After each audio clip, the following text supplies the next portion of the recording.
बहुत समय पहले एक छोटे से गांव में एक नेक दिल लड़का रहता था जिसका नाम अहमद था। अहमद यतीम था मगर उसकी माँ ने उसे हमेशा सच्चाई और ईमानदारी की शिक्षा दी थी। माँ कहा करती थी, बेटा, सच्चाई सबसे बड़ी दौलत है। चाहे इंसान कितना ही गरीब हो, अगर वो सच्चा है तो अल्लाह उसकी इज्जत बढ़ा देता है। अहमद ने बचपन से यही सबक पक्का कर लिया था कि हमेशा सच बोलना है और कभी धोखा नहीं देना। उसी गांव में एक दूसरा लड़का रहता था जिसका नाम काशिफ था। वो होशियार जरूर था लेकिन आदत का झूठा और लालची। वो दूसरों को धोखा देने में खुशी महसूस करता और समझता कि थोड़ा सा झूठ या फरेब फायदा पहुंचा देता है। एक दिन गांव में खबर फैली कि शहर का एक बड़ा व्यापारी आया है। वो कारोबार के लिए एक ईमानदार लड़का ढूंढ रहा था। गांव के सब लोग जमा हुए। व्यापारी ने ऐलान किया, मैं तुम्हें छोटे छोटे इम्तिहान दूंगा। जो सबसे ज्यादा ईमानदार साबित होगा वही मेरा साझेदार बनेगा। अहमद और काशिफ दोनों ने किस्मत आजमाने का फैसला किया। सबसे पहले व्यापारी ने दोनों को कुछ रुपए दिए और कहा कि बाजार से अनाज खरीद कर लाओ।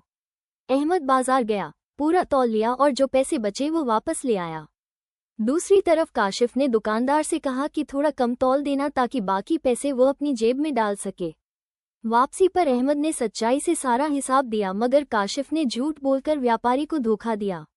व्यापारी ने कुछ न कहा लेकिन दिल में पहचान गया कि कौन सच्चा है और कौन झूठा। कुछ दिन बाद व्यापारी ने दोनों को एक कीमती कपड़े का थान दिया और कहा कि बाजार में बेच कर आओ। अहमद ने खरीदार को साफ साफ बताया कि कपड़ा अच्छा है मगर खालिस रेशमी नहीं।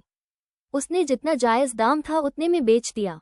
काशिफ ने एक और ग्राहक को झूठ बोलकर कहा, ये खालिस रेशमी कपड़ा है, बहुत कीमती है, और ज्यादा दाम वसूल किए। वापसी पर अहमद ने सच्चाई बताई और काशिफ ने एक बार फिर झूठ बोला।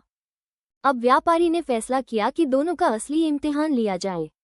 उसने दोनों को एक एक थैला बीज दिया और कहा, इन्हें 1 साल तक संभालो और फिर मेरे पास वापस लाओ।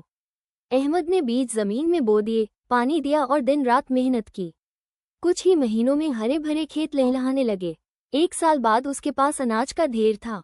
काशिफ ने बीजों को एक कोने में रख छोड़ा, न बोया न उनका ख्याल किया। वक्त गुजरने पर बीज सड़ गए और बेकार हो गए।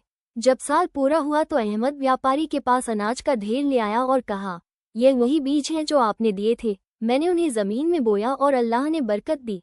काशिफ शर्मिंदा हो गया और खाली थैला आगे बढ़ा दिया। वो बहाने बनाने लगा मगर सब कुछ साफ हो चुका था।